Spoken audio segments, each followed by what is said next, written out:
Kamusta mga ka-explorer? Ako si John at sa video na to, pag-uusapan natin ang 5 kakaibang hayop na matatagpuan sa pinakamalalim na dagat sa mundo.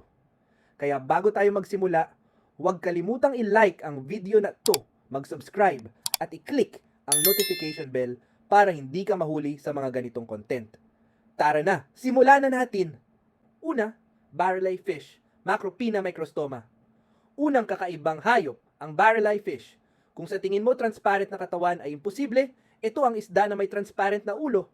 Oo, ulo mismo. Sa loob ng maladom na ulo nito, makikita mo ang dalawang berdeng tubo na mata na nakatutok pataas upang madetect ang pinakamahinang ilaw sa dilim para itong superhero na may special night vision. Ikalawa, ang Dumbo octopus. Tinawag itong Dumbo dahil sa dalawang parang tenga na palikpik nito, parang kay Disney's Dumbo na elepante. Pero huwag mabighani sa itsura niya dahil kayang mabuhay ng Dumbo octopus sa lalim na lampas 7,000 metro. Isa ito sa may pinaka-cute na mukha sa deep sea, pero sa likod ng cuteness na, yan, isa itong bihasang hunter.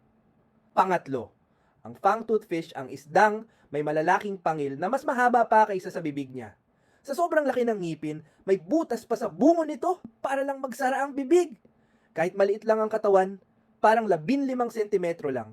Kaya nitong umatake ng mas malalaking prey. Kung horror movie ang deep sea, bida ito. Ikaapat, ang giant amphipod.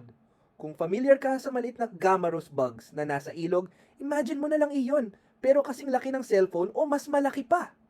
Natuklasan ito sa higit 6,000 metro sa Mariana Trench para itong alien shrimp na lumaki ng sobra dahil sa deep sea gigantism.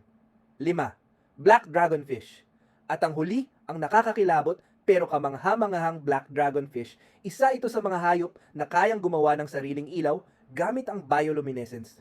Pero ang pinakaastig, kayang maglabas ng pulang ilaw. Isang rare ability sa dagat. Dahil dito, nakikita niya ang prey na hindi siya nakikita pabalik. Ultimate stealth predator.